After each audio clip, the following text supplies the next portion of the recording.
Greetings, everybody. Stephen Gray here again. This is the Stephen Gray Vision YouTube channel, and these interviews are also available as audio podcasts on anchor.fm, anchor.fm.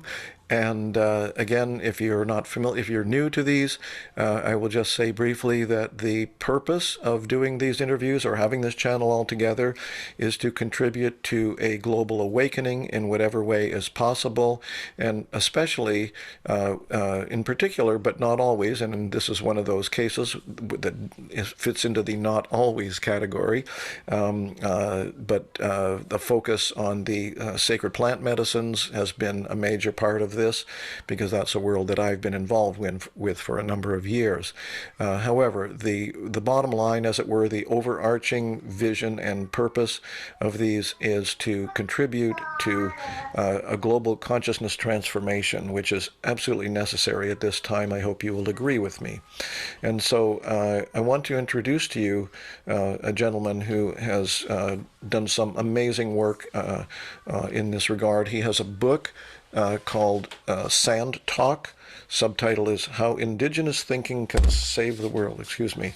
There's the book. And I'm going to read a short bio about him now. His name is Tyson Yunkaporta. He's an academic, an art critic, and a researcher who belongs to the Uplech clan in North Queensland, Australia. Excuse me, Tyson carves traditional tools and weapons and also works as a senior lecturer in Indigenous knowledges at Deakin University in Melbourne, Australia. He is also, as I mentioned, the author of this remarkable visionary book called Sand Talk, How Indigenous Thinking Can Save the World. So welcome, Tyson. Thank you very much for doing this with me. No worries. How you going? Yeah, I'm good. Up here in Canada, and you're down in Melbourne, Australia. Hopefully people Yeah. watching this know where that is. Now, what's that around your neck? Is that like a necklace, or is it one of those cowboy ties? It's funny. Cowboy. I anticipated that you might ask me about that. Actually, it's well, technically you'd call it a bolo tie, which you might call that a cowboy tie because cowboys liked them, Western cowboy types. But it was made for me by a friend who's a native Canadian, First Nations we call them. I notice you call your people down there First People or First Peoples. Yeah, he's from Cree background, Cree Indian, from Yeah. the prairies of Canada, Hmm. and he So well. that's Plains Cree is different from, yeah. There's different Uh, ones, isn't there? Yeah. The Cree, I'm not sure what their overall range is, but Hmm. he's from the northern part of one of our prairie provinces. I think it's Saskatchewan, but it could be Alberta. There are All right. three of those. Yeah. Yeah. But he also, I think he might actually. I think he does have some Haida in him as well, and Haida is coastal people. Hmm. They're still centered on an island used to be called Queen Charlotte Island. You can imagine where that came from, but Hmm. now it's been renamed Haida Gwaii, and so he learned Haida carving, and this is Haida style silver carving, and so this is supposedly me with my kind of totems or support animals or whatever. Hmm. Yeah. So. Can we just get into some questions here? I've read your book quite carefully, as I mentioned, and I've jotted down quite a few questions that I'm really curious to hear from you. Whatever you're willing to share with people. I noted in your book that you said at least once, I think more than once, that people get told what they're ready to hear. So I hope you feel that the people that might watch this are ready to hear what you have to say. Um, so maybe I can Well, ask you what. there's a corollary to that, and that's people hear what they want to hear too. So I'm sure Absolutely. sure people will hear exactly what they want to hear. Oh, yes, good point. I like the term the open secret. I was a student of Buddhism for quite a while, and there's a term called self-secret. It's not Mm, nobody's trying to keep anything from you, but it's secret to the extent that, as you say, you're either not open or are open to hearing it mm, and able to understand it, right? mm, And in fact, when I was reading the book, I remember telling somebody, I think it was Michael Schell actually, that it strikes me that one can't really fully understand a lot of the concepts in your book without having lived them in some ways or being part of a community. They're pretty sophisticated concepts, but that's a general statement. So I want people to understand a little more mm, specifically what you're mm. talking about. But maybe just very briefly, you could, you know what? Let's skip this one. I was going to ask you for a little background that led up to the writing of the book, but we've got so much that I want to ask you about that I just want to jump into the deep end with you. Yeah, that's good. Yeah, good. I've told that story so many times now. Anyway, Yeah, yeah. I, Well, I'm and I'm it's in I'm there's hoping to like not repeat myself here because I keep saying the same thing round and okay. round. Well, I'm going to ask you about specific things in the book, but if you want to answer them in a way you've never answered them before, then that's all totally fine by me. I'm gonna give it a So shot. yeah, so I kind of want to go, like into the deeper end of the dark, maybe the darker end of the pool to start with, and then come out into the light a little later, if you don't mind. So I'm going to quote a couple things that you've written and ask you to comment on them. Here's one. You've written that liberalism is, quote, an illusion that currently dominates the globe. And you also use phrases like the crisis of civilization, and I love this one, the impossible physics of civilization, Mm, and then you kind of sum that up. Well, these are all from different places, but by saying it really is not possible to maintain massive nations and cities in any sustainable form. So, can you explain that for the kind of people that might not quite know why you're making that comment, those comments? mm. Well, I get like in Australia, I think it's different over there because of the different dates. But yeah, in Australia, it's Martin Luther King birthday today, I think. Mm-hmm. Yes, I Um, believe it is in the United States as well. Yeah. yeah, okay. I guess you could just look at his last speech, Mm-hmm. just before he got shot, Mm-hmm. and sort of see why he got shot, and then yeah, I could just say, yeah, what he said. But I mean, he pretty much outlines the project of liberalism, etc.,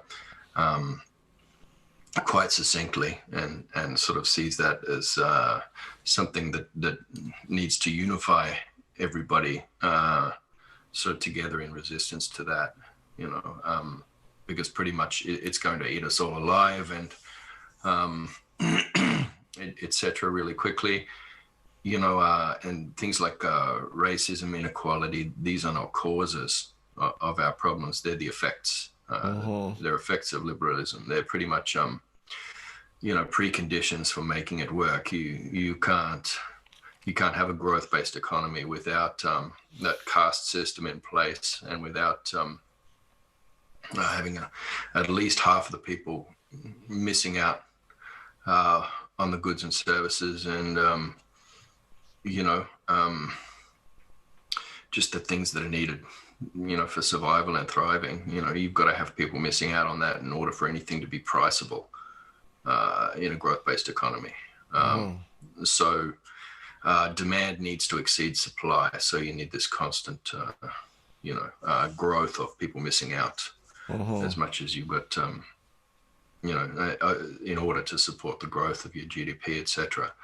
Um, yeah, so I don't know, just liberal. It's just a universal. I mean, you'll go.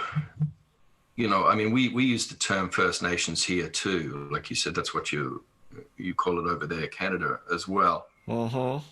I tend to avoid that term because of what nationhood is. Mm-hmm. Nations are just over a century old. Just the Mm-hmm. concept of that, and this it's a form of social organization that sort of takes away regional identities, and just sort of blanket, puts a massive uniform identity over millions and millions and millions of people who are supposed to be largely alike in thought, word, and deed. You can divide along political lines, but that little spectrum's already set out for you. Left and right, but that's about it. Yeah. And so basically everywhere you go in the world, everybody has to have a nation in order to have the right to exist. So I think a lot of First Peoples have made moves in recent decades towards, changing their group identities into this idea of nations as well.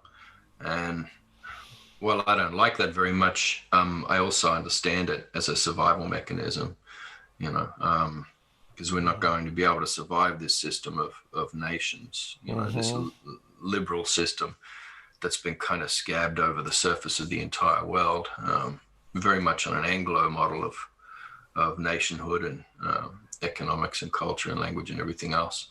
We're not going to survive that unless, we have something that's recognizable as a as a society, first. Anyone who doesn't have that is kind of on the way out. They won't exist for very long. Yeah. And there's a very narrow range of what that society is allowed to look like as well. And, this is policed quite rigorously. But once again, see the good doctor there, his final speech before he got shot. Well, Yeah. I'm not sure quite how to put this, but if you've said that these massive nations and cities are not sustainable, are not in a sustainable form, they're short of I don't know, three-quarters or more of the people on the planet dying off before their time. What's possible? I mean, what is the way? I mean, obviously, the things you're saying in the book are the ways, indigenous thinking that you hope more people will come to terms with and understand. But what hope is there for this planet at this point? I mean, these cities are not going away. They're not going to, as I say, short of a die off of 80% of the world's population, we're going to have big cities. So is it just how do you see your message and the message of other people that have this vision for a sustainable, sane planet moving forward, just by sharing the information like you're doing? Yeah, well, I don't see this any of this work or activism, even or anything, as a something that's going to save anything or anyone. I don't see it as anything that would make meaningful change. I just can't see it. I know that sounds hopeless and all that sort of thing, but I don't think you can take this liberal system. I don't think you can take the system of civilization, which we can get into the physics of that later if you like. You can't just take civilization that demands the destruction of everything and the importation of resources, etc. And therefore the destruction of land, on, and infinite growth from finite resources. You can't take that and just sort of tweak it to make it feel more fair. I mean, we can change our language a little bit. We can change some of the laws. We can sort of try and make things feel more social justice-y. But in the end, you can't just make changes to that system and suddenly it'll be fair and suddenly it'll be sustainable. Because it goes beyond unsustainable. It's a self-terminating system. Yeah, exactly. Yeah. It's a self-terminating system of perverse incentives that basically can't stop until that system is completely stopped. Right. The only thing that works is people having people living within their region. So they're bioregion. So you have regional identities, regional economies, regional governance systems, all these sorts of things, and solid communities in those places that are networked and interdependent, with all the other bioregions around, and even going for quite a long way, but not with massive clunky supply chains linking these up, but sort of, meaningful trade routes, etc. People also need to be reasonably mobile. So any communities, basically one of the big messages in the book is that if you don't move with the land will move you. Because creation is always in a state of flux. Ecosystems aren't just sitting within these lovely parks where God put them or something. They're constantly moving around and exchanging energy, matter, information with other systems, even quite far afield from them. That's how your butterfly effect happens. So so basically any complex system has to sort of dump entropy somewhere if it wants to continue. But the only way you can make that sustainable is that if your entropy from your system is another system's lunch, if you know what I mean. So your entropy has to go around in closed loops, with other systems. And I guess you could imagine that in very simple terms, like, if you're a complex system, you have to make caca, you have to poop, I think you say in America.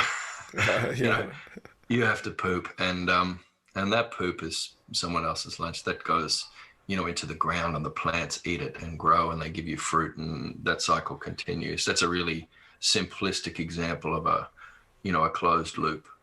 You need these closed loops. Civilization operates on open loops, so that those things aren't recycling around. And so it's just massive, big static piles of entropy everywhere. So instead of, and even with, information, it's not a free exchange of that, but, data is mined and hoarded, value is mined and hoarded, and you just get that over and over. Yeah, exactly. So that's that open loop. If I understood you so far on a sort of a basic level, and I've believed, if I understand you, I've believed this for, 30 or 40 or 50 years now, that, economies have to come back to communities, come back to, what you call them bioregional or something like that. Yeah. It makes complete sense. So, but you, I assume, either from the subtitle of your book or the no doubt immense effort you put into writing it, that you do feel there is some hope for getting to a place that's sustainable for the long term. Well, yeah, everybody says, we got to save the planet, but the planet's going to be fine. It's just a matter of, whether we're going to be in it. And if we're in it, we need to be occupying our ecological niche. And I believe our ecological niche for this planet is a custodial. We're a custodial species. So we range across a lot of different ecological niches, and we kind of have an almost parasitic or more symbiotic relation to everything, within all those ecological niches. So we do have that custodial role. And that's our task. So we are supposed to be spread out across the landscape. Landscapes that don't have us in it are impoverished landscapes. There's this idea of wilderness where no man has trodden, and so that's a healthy landscape, but it's not. Biotic systems on this planet, they need. They need management from us. Management's not a good word, but they need us in it, helping it along and, caretaking those systems. And so, this idea you said earlier of, everyone would have to die if we're not all in cities. No, I think there's quite a decent carrying capacity, at least in the midterm of things, for the amount of people we have on the earth right now. If we all kind of spread out a bit and and started, having lifestyles that would be a lot more satisfying to all of us, which would involve, being in these landscapes and, managing our food production more locally, Hmm. Absolutely. And Yeah. also exchanging, exchanging with other systems and all that sort of stuff, and remaining mobile. We're going to have to remain mobile Hmm. a reasonable amount, because sea levels, rise and fall, and mountains rise and fall, and all these sorts of, you do need to move. It's not the first ever apocalypse we're going through now. There's been a lot, Yeah. I'm aware of it. so just our people, we've got, many stories of many apocalypses that have happened before, and a lot of them have been supported in the, in the geological data, and everything else, and the scientific data. You can see that these things have happened within the time frame that the stories are talking about. So, and so, they're quite survivable apocalypses. And I guess that's where, I know if people are looking for hope, that's where that would be. It just means you've got to change a bit. But I don't know why so many cultures view change as an end. Because it's not, Hmm. if a system doesn't change, then it does end. Indeed. Yeah. Yeah. I really like that term, custodial. I saw that a number of times in the book. Um, uh, and I think this is kind of relevant to where what we're talking about right now. There was a term in the book that I thought was quite interesting, and I wonder if you could explain it. You talked about high context and low context cultures. Could you explain what that means, or the difference between high context and low context cultures is? Yeah, well, it's a lot. I mean, you would have heard 1,000 times this critique of reductionism and all that sort of thing. That sort of cultural and academic perspective of zooming in and focusing just on one thing and Hmm. studying it in and of itself, Right. to the exclusion of everything else around. Oh yeah. Yeah, pretty much, and this, you can't just divide this according to Western and non-Western cultures either, because it doesn't work like that. It's more of an economic thing that Hmm. drives that kind of culture. But basically, industrialized cultures or industrializing cultures tend to, you know, um, sort of domesticate people and train people into focusing just on the task in front of them. Hmm. So they're on a production line, and they don't know what's happened to that object before it came to them, and they don't know what will happen to it when it goes on. So the cultures that have been created in these industrialized nations, in order for nations just to work, are low context cultures. So when you look at the world, you're not looking at complex systems and viewing things holistically and seeing a pattern and making predictions based on that pattern of all these inputs and all this knowledge and all this story. You're not doing that. You're thinking in quite a linear way of how can I get from A to B? What's the cause? What's the effect? What's the action? What's the reaction? And Hmm. so that's a kind of a low context cognition. Hmm.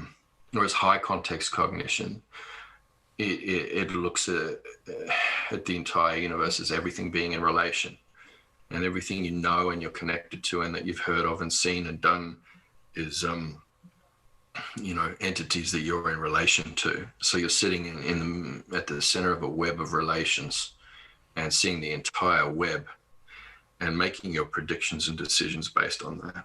Hmm. So every Yes. action you take, every thought you have is coming from that. Um, yeah. Yeah, yeah, I got that from your book. So thank you. And I think there's a word that's kind of related to this. So I'm kind of hoping to lead you a little bit more into what you meant by indigenous thinking. And there was a word that I've tried it out on a couple of people, well-educated, even academic type people, and they don't know this word, demotic. Can you Oh, say what that? really? Yeah, can you say what that means in the context? um, well, I think linguists would know it. Yeah, so sure they would. Yeah, at least. But eh, wow. Yeah, demotic is just, pretty much of the people. So if you think of biotic, you know, is the emergent properties of a biological system. Biotic describes that, and I guess demotic describes the emergent properties of a human social system. You were using it in context of, Yeah, how people relate and, yeah. So it's stuff a like kind that. of a collective. So it's not about one person inventing a hashtag and then it sort of takes off. Um, it's not like that. It's not like a meme thing. It's like a wisdom of crowds kind of thing. Hmm. It's what emerges from collective conscious and unconscious sort of working together. You know, 100th monkey kind of thing, if you like. But the demotic is just the common everyday lived culture and practice and habits and norms that emerge sort of organically from a group of people Hmm. in response to the sort of evolutionary pressures, of the environment and the systems around them. Um, and I guess there's selection that goes on there, and as with all evolution, it's some things are useful, some things are not useful. There are mutations occurring all the time, and but in the end, the majority of mutations are generally beneficial to the system. You know, Yeah. so in linguistics, demotic refers to the language and the way it's spoken, like normally every day. Yeah, Right. Well, yeah, this theme in the book I found, you know, fascinating, and if I understand you correctly, it's central to your thinking. Is that I don't even know how to put it exactly, but that innovation, decisions, and so on are only functional or sustainable when they're in relation with other people. And I yeah, think this is, from my point of view, this is, however you language that, this is uh, central to the transformation that needs to occur in human yeah. thinking. Yeah. Well, it means that the solutions aren't tinkered or engineered, by people sort of narrowly looking at aspects of the system and then, um, designing little interventions here and there. Hmm. So instead of that, you've got what they call emergence. So pretty much anything that happens, the system will throw up something. There's always something that emerges in the system that balances, the imbalance. Because systems are self-organizing and dynamic, and they tend to organize themselves. And so a system will throw up something almost like an immune response in Hmm. response to some kind of pathogenic, you know, um, entity that arises or something within the system. The system will throw up some kind of immune response, and that's kind of what emergence is. Hmm. It will also elaborate and develop and uh, through different combinatorials throughout that system that are occurring all the time. That's why in any system, for it to work properly and for it to be healthy, there needs to be constant flow and exchange between all the parts of that system of information, energy, matter. All these things must be flowing throughout the system. Nothing can sort of be accumulated in one place entropically. It all needs to be moving. There Hmm. needs to be velocity of every unit of energy and information and everything else within that system. And so that sort of gives rise to, in human systems, the demotic, and in biological systems, the biotic. And I Hmm. guess in an indigenous worldview, those two things aren't separate Hmm. because they follow the same pattern. So your human demotic systems follow the same pattern of generation and regeneration as the biotic systems that you're embedded, within as your way of being, thinking, making meaning, sustaining life, and growing and increasing infinitely. Yeah. Yeah, excellent. You spoke about that in a variety of ways in the book. For example, you talked about how, well, you didn't say it very often, maybe once or twice, that as soon as ego gets involved, it blocks that process. And you also talked a lot about, numerous times you talked about the kind of core problem of better than, or, one thinking oneself is better than, and that I assume you would say completely blocks that sort of demotic process as well. Yeah. Yeah.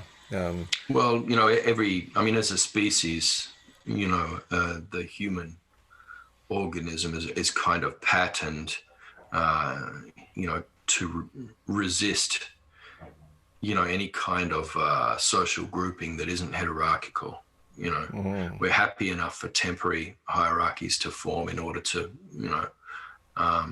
manage something that needs doing.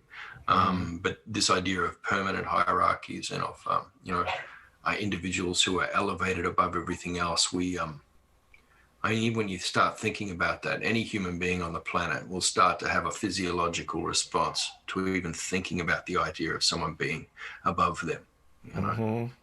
um, Yeah. yeah, I think a Buddhist teacher that I studied with years ago had a term, natural hierarchy, which is things take their natural place if people aren't mucking with that process, so to speak. yeah. And I think that's been understood by, you used a phrase in the book where you said that, I actually wrote it down at some point, there is no central authority in Aboriginal society, correct? Yeah.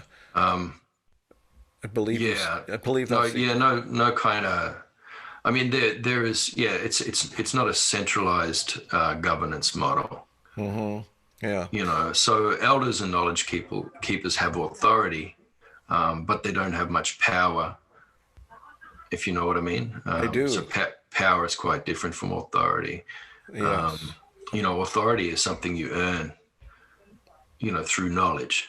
Central control, I think, was what But the central word you used. control, yeah. Yeah, See, yeah, control, then that's a different word. Yeah, so we yeah. don't have, centralized systems, centralized institutions, because those things inevitably become corrupted and fall apart, even if they have the best intentions. Mm-hmm. Yeah. So we don't have that kind of centralized thing, and power is distributed throughout the community. I think this Everybody kind of holds a little bit. Yeah, I think Mm. this kind of points back to what you said earlier about, if there's any sort of hope for us, it's going to have to be smaller groupings, because it seems to me that kind of way of, creating, decision making and so on has to happen in smaller groupings in general.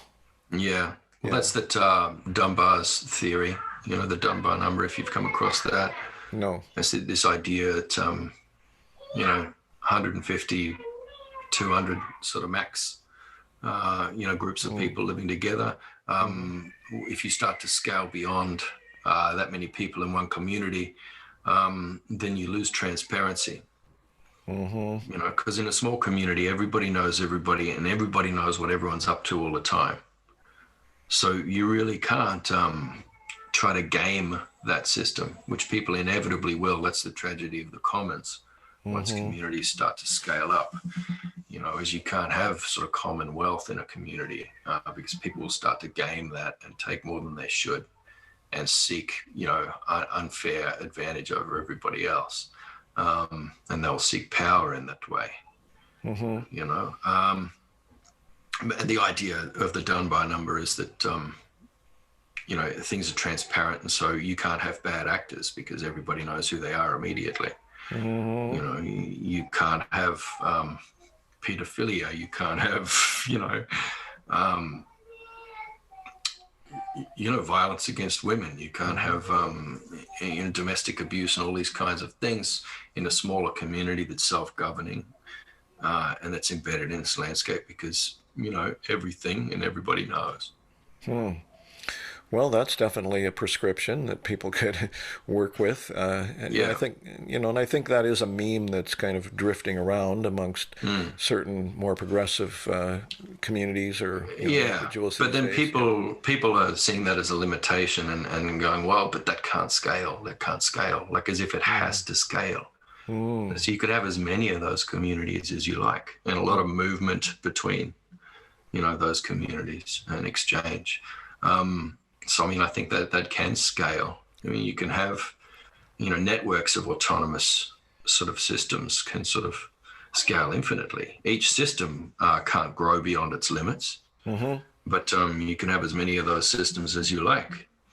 Um, I but like that it's picture. just this idea that scale is something that must occur. Mm. It's this growth-based imperative of civilization is just taken as a natural thing, as a given, as like, well, that's absolutely, that's unquestionable. Things need to be able to grow. Things need to be able to scale. So how can you have an indigenous governance system or economic system if it won't scale beyond a few hundred people? Well, that's how. Yeah. Well, pretty interesting. So these are just a kind of, almost random, but I'm sure they're related questions that I had in mind that I wanted to ask you to clarify or elaborate on. And one of them is, what is ancestral mind? You've used that term in the book a couple of times. Yeah, well, I guess that's what you're dipping into, I guess, or what you're seeking if you're in that psychedelic community. In a lot of ways, I guess there are a lot of different terms for it in English, particularly in recent decades. So, flow states and all that kind of thing. Mm, Peak performance yeah. states, transcendental, all these kinds of things. I guess, I mean, I like when I describe it to young people, I talk about it as, any state you're in where it feels like no time has passed at all, but then suddenly you really, really need to go to the toilet and you're really thirsty and hungry and you don't recall how you got there. And it's funny, but a lot of, most indigenous cultural activity, falls into that category, particularly material cultural activity of making, doing, singing, dancing, all kinds of things. Walking country, hunting, fishing, all these things that they put you in another state where you're, it's a kind of timeless state of mind. Mm, And a lot of like incredibly complex thinking can happen in that state where you're not just mind and body, but you've got a haptic connection out to everything else, all your relations in mm. the landscape and beyond, and all of that kind of crystallizes and you can see the big picture, all in one go, but you're not trying to hold on to it. You're just kind of being, you're not even seeing the pattern. You're kind of just being the pattern Beautiful. and all your solutions and actions and, everything that you need to do comes to you in that time. And I guess that's where I achieve that through my carving practice, because I don't use power tools or anything. It's just chipping away gradually at wood, and that takes a very long time. And I find myself, coming into that state. Yeah, that makes complete sense to me. It seems to imply a lot less thinking, Yeah. so to speak, and slowing down, calming down, Mm. and simplifying lifestyle. Yeah. Yeah, yeah. Yeah. And Which it I just, think is it puts you in a state, I mean, where you are you have this sense of direct sort of communication and guidance from your ancestors and from all mm, entities in the lands and waters and skies. yeah, You're being guided by all of that spirit.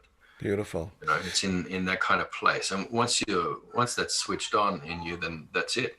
You know, um, you can actually just achieve that through that activity. Now, so we, most indigenous cultures have traditions of assisting, a way of coming into that or enhancing that for, Hmm. for a big purpose with plant medicines. So you have plant medicines that you're in a relationship with, and you you do that for a purpose, and you go to a particular place, and you're quite strongly still tethered in your place. Though, by the way, it's not like a trip, away. But you only really need to do that once. At most, like once every 15 years or something like that. Some people who are really transcending into deeper and deeper levels of knowledge at different stages of initiation. But yeah, I mean, you see a lot of, in that sort of Silicon Valley kind of cultures of things, and and there's even a big sort of psychedelic sort of wing of QAnon and all these kinds of things. Oh, God, you see yeah. people who are dropping this stuff and tripping balls like once a week, or quite regularly. Mm-hmm. I think if you feel like you have to keep going back, then it's probably not working for you. I think you're right. You know what I mean? Yeah. So I tried that San Pedro cactus. Yes, I know that one. About 15 years ago. So I did that and had a very intense experience. So many things. And that was before I met Old Man Jilma in the book, who gave me all those symbols. Mm-hmm. But I saw them first before I'd met him. And I went through lots of things. Like I went through, this was the hardest part, because I went for like 12 hours, and I went through labor, so that I could appreciate the importance of motherhood and the sort of sacrifice that women make in that. So I went through, all of the pains of labor and everything else. I went through a lot of things. And, there's one symbol in the book particularly that sort of shows a model of time. And I saw that thing, that entity of how time works. And I looked at that for a long time. But basically, I only needed to do that once, and I'll probably never do it again, because I'm still working with everything that came through that ceremony. Very interesting, yeah. Everything that came out of that, I've got a lifetime of work to do from that one thing. I don't want to jump back in. That'll be more than I can handle. There's not enough hours in the day to work through all that, not in a lifetime. Yeah, so well, I don't know. If you sort of going in and, going, oh, wow. And then you feel like you've got to go in again shortly after, you're probably not doing it right. I think it's a bit like sex in that way. Well, that's an interesting perspective for sure. Yeah. Hey, one of these times you're going to have to ditch me here. So I want to make sure there's a couple of other themes that I really want people to hear about that you've addressed in the book. And one of them is story. You've talked about the importance of story, but, basically, you're the people that are going to be watching this, I think, are primarily going to be what I would call a lay audience, so I would hope you can kind of break down some of these concepts of story, like what that means in an applicable way for a wide number of people, because you talk about it in a much more sophisticated way. Like when we say story, it's a story, just tell a story, right? But you're talking beginning, about story. Middle, beginning, middle, and end. Story is in relation, and in this notion of following the patterns of creation and connecting with people and how it lives in the moment, and it's constantly moving and changing and all that kind of stuff, right? And then in that context, you've also used the word yarning or yarn. So I wonder if you could just kind of elaborate on, the sort of the big picture of what's sane or, important way of understanding story. Well, story is kind of, a collection of metaphors that has almost a kind of it puts you in a state when someone's talking story, and that doesn't mean telling a fable or a legend or a film synopsis or anything else. It's not like that narrative. It's not like that. It's sort of a collection of metaphors where there's different layers of meaning, and where it puts you in a state that sort of where you make those noises like like that. You come into that state of, processing those things, and it's bringing you into a relation with place that you don't necessarily hold.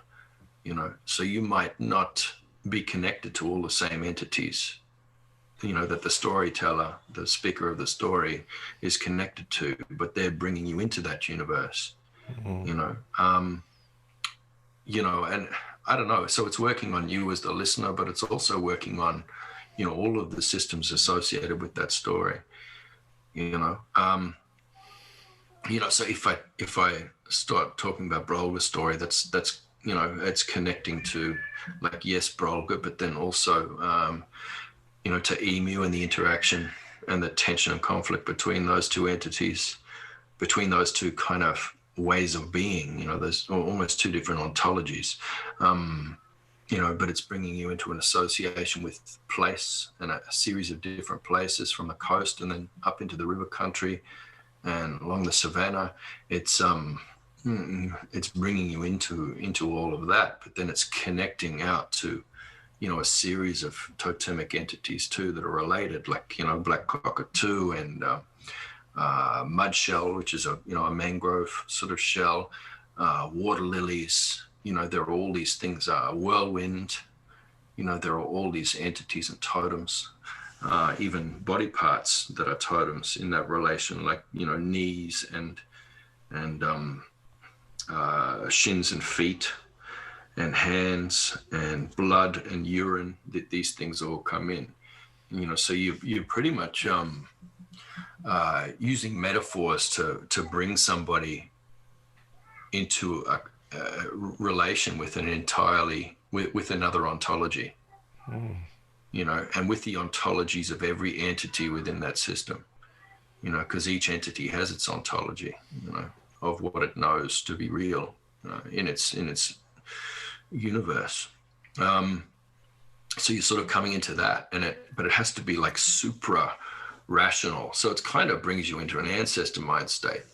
And so I guess yarning that's the English term we've taken up for this practice, which can be quite casual, day to day, but then it can be a bigger, more ritualized thing as well. Yarning, has that sort of that exchange, that flow that you find in self-organizing systems, but it's also highly ritualized, and it brings you into that state and brings all these ontologies together and sort of forms a lot of different viewpoints, all looking at the same universe, to sort of get a more holistic point of view. And I guess, you get into that state, when you're really engaged in a conversation with a group of people where it's really flowing, it really energizes, you're coming into that kind of ancestor mind state where you're sharing it together and collectively and sort of creating a sort of a larger mind. And that mind can do amazing things. And that's what informs your collective decision making and your collective governance, etc. So it's quite an important action. Yarning. Beautiful. And story is an integral part of that. Yeah. And you're familiar with Terence McKenna? I'm familiar with the name and what it's about. I never actually read any of his stuff. Oh yeah, no, he came up with some pretty good ideas, and one of them was a little bit like what you were just talking about, how the sort of the shared mind of entering into that sort of ancestral mind place together can come up with amazing things. You said, and he had an image. He said, that this kind of the way that we can we be together or work together is as if we could all behold the story as an object in the middle of the room, like if you could imagine a circle of people or something, and each of us can see it, and we can each contribute to it, and then it's creating something that's developing as it goes. I find it inevitably. I mean, it's in this context, for the last 10 years, it's been very difficult to do those things because, it's a very powerful thing to do together. And you're generating something very powerful, and inevitably somebody with that greater than kind of urge is going to every individuals in the group will start to separate and think to themselves, this is great. who's going to be the boss of this? Uh-huh. You know, and they'll kind of hijack it, or they'll think, oh, I can take that for myself. Yeah. And so somebody starts monologuing and everybody gets bored and it all kind of breaks up, or like, you know, or somebody starts to, you know, cut people off or debate people or rebut people, you know, rather than allowing it to flow, Yeah. and for all the ideas to coexist together, even if they're contradictory. They're supposed to coexist because they're all, you know, different facets of one truth. Is the idea. But then somebody's got to go, well, no, my narrative, my story has got to be the dominant story. Yeah. And so off they'll go. Yeah. So yeah, ego obviously blocks that process. Yeah, Yeah. no, you said a moment ago that's an important thing, and I completely agree with that.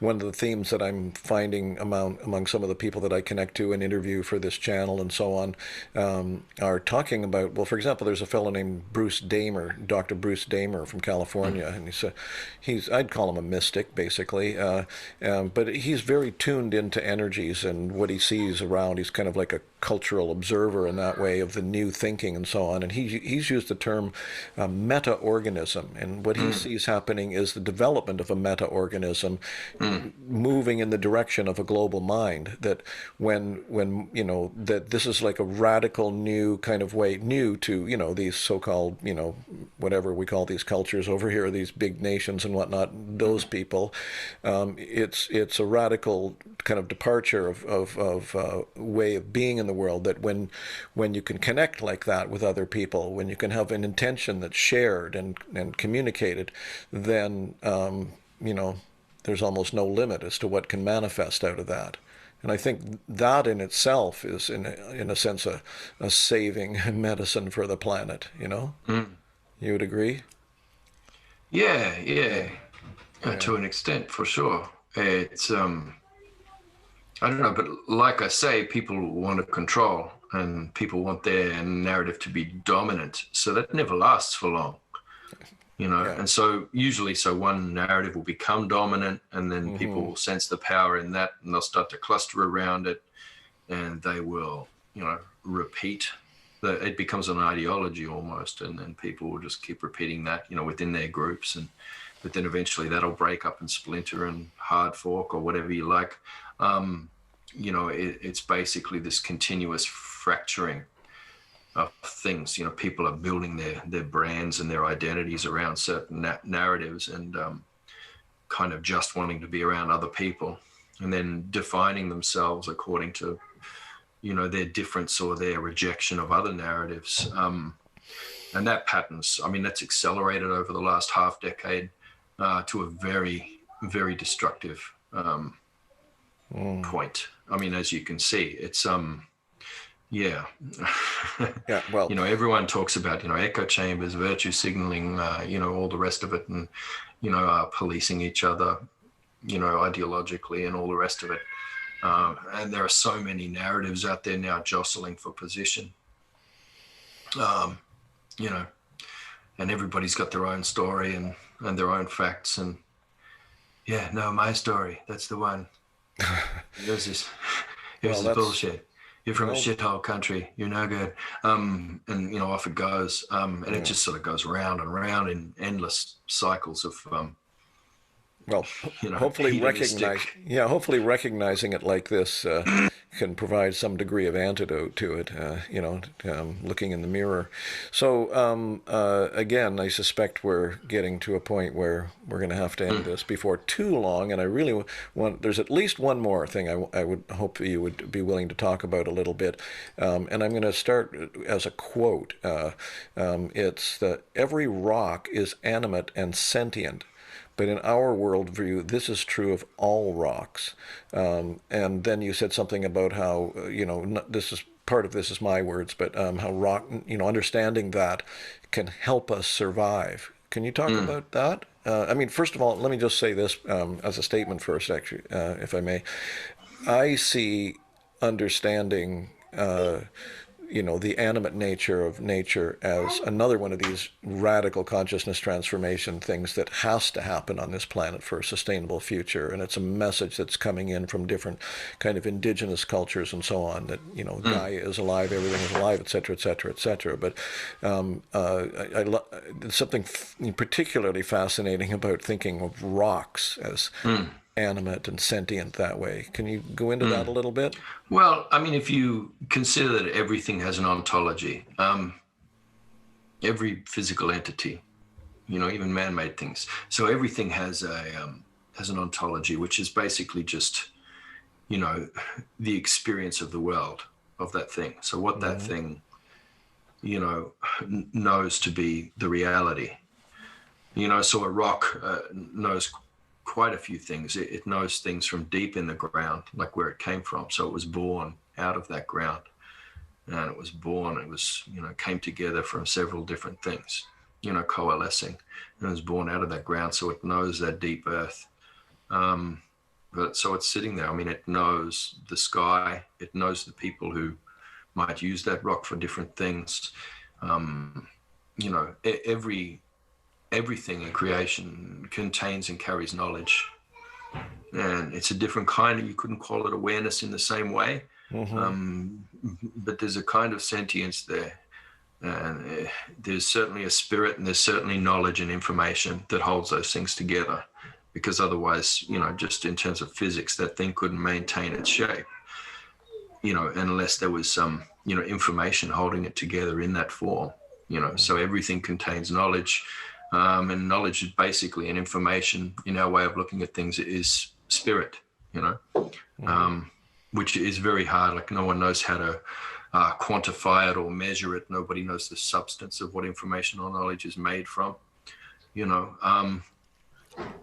There are information theories of biology and such coming out now that are quite useful. There is a theory of integrated information theory, which has, different formulas and stuff for measuring the different levels of consciousness of, rocks, trees, all these different things. Although that's in its early stages, and it has a lot of the hallmarks of a bit of a pseudoscience at this stage.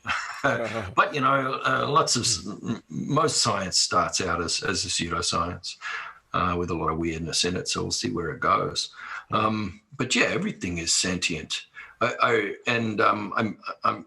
most of the Indigenous people globally that I've met have that same sense of what rocks are. I did see a film from Turtle Island, there from the Americas once, North America. I can't remember the name of the film, but one of the Native Americans there, he fell and hit his head on a rock, and then he was quite out of balance, at that stage. And some people might go, "Oh, he's got a concussion," but he goes to a knowledge keeper, and that knowledge keeper tells him, "Well, part of the spirit of that rock entered you, and it's working on you." So he ended up having all these visions, and he went to Mount Rushmore and tipped some red paint over one of the big faces. Yeah, interesting. That was how that went. I remember that from years ago. But yeah, there's these things are alive, and they contain knowledge and information, and those things, knowledge and information, doesn't remain static. It flows, it connects to all of the things in the ontology of that entity. And rocks have ontologies. And ideally, I guess you could say, in the right state of mind, perhaps some version of ancestral mind, humans are ultimately capable of hearing that or understanding some of that knowledge that would come from rocks? Yeah, well, I mean, you're certainly affected by it. It's just a matter of whether you can be consciously aware of the effects that these things are having on you. You are in a web of relations with all kinds of entities constantly that are exchanging information and energies with you. And it's, to what degree and whether you can come into an awareness of that. Yeah. So, I mean, for most people, I'd say next time, I mean, if you're experimenting with them, or using substances, to sort of come into that, next time you're tripping balls, like, get your mind off the trip and start to look for what I've referred to as a tether, like look to what's holding you still in the real world and pay attention to that, because that's where you're going to find all of that information. You'll find what you're connected to. You'll find the web of relations that is your ontology, and you'll find a lifetime of work to be done within that web of relations. So, you know, what you're looking for when you trip is not what's on the other side, it's what is here. So if you can turn your gaze away from the infinite and back into the place that you're connected to and understand your connection to that place and that web of relations, then you'll know what you're here for, and you know, you probably won't need to do that trip again for at least 15 years. That's great. Yeah. Yeah. Yeah. Oh boy, I don't know how much further to go on here. There's more things I'd love to ask you about. Maybe we could end with this one, if you wouldn't mind explaining this principle that you talked about in the book of respect, connect, reflect, direct. Could you elaborate on that one a little bit? Yeah, well, that came from Mama Doris Shillingsworth. She's a Murawari elder. Yeah. So I guess that's just, I mean, the order in which you do things, you know, properly. It's kind of like it's a process, you know, for protocol, if that makes any sense. Yeah. It's how you come into relation, you know, with a place, with any kind of relationship that you want to form. You need to start with respect. So let's say you wanted to use a rock for something. You know, the way that people do it often is in reverse. It's, you know, instead of respect, connect, reflect, direct, it's direct, reflect, connect, respect. And that's the wrong way. So a lot of people would just approach that rock or that community or whatever. Let's go with a rock. Approach that rock. I want to use that, you know, to put in my wall or whatever. And so they pick that up and they start working with it, you know, or they take it home with them. And then, you know, things start going wrong and they go, so they start reflecting on it. Why is all these things going wrong? And then their attention might go back to the rock and they go, I think I shouldn't have taken that rock out of that place. And so then they connect with the rock and realize they should probably put that back, and they probably should have approached it in a different way. And so they take it back to the place and put it back, and they make that connection with the place and the rock. And then of course they end in respect. You know, so that's the wrong way around. You need to actually approach that place and that rock with respect to begin with. You know, you have to respect that place and that rock as being sentient, or at least recognizing that it's part of a sentient system that you're also coming into relationship and you're also belonging to. Then you need to connect with that rock and that place. And then you need to reflect on, okay, why do I want to use this rock? Is my use of this rock going to be, you know, in proper relation to this place, and will it be, you know, enhancing creation, or will it be detracting from creation? And then you can do the direct side, which is the praxis of actually doing something with it, or even choosing to walk away at that point. That's the proper way to come into things. That's the proper way to interact with communities, with other human beings, you know, with a tree, with a rock, with everything in your life, is to move through that process. Beautiful. Yeah. So I think a lot of Indigenous people have understood that. And yeah. yeah. Well, I call it, that's the way Mum Doris says it, but I translate that into spirit, then heart, then head, then hands. There's an easy way to remember it, you know. So you start with that spirit, you know, you know, that, and then that heart with coming into proper relation. Then head, where you do the thinking about that, and then you know what to do, what you need to do with your hands. Yeah. Excellent. Yeah, both of those are excellent guidelines. I really like them. Yeah. Yeah. So as I said, I could ask you lots more questions, but we've been talking for a little over an hour already. So maybe I'll give you a break here and no worries, and say thank you. But also, would you mind just sticking? I have a question I want to ask you. You know, off the record after we're done. So could I get you to hang on for a minute afterwards? Yeah. Yeah. Okay. So I'll say thank you again. It's wonderful work, wonderful understandings that you're sharing with the world. I really appreciate it. No worries. Yeah, okay, so thank you. Okay, thanks. Bye.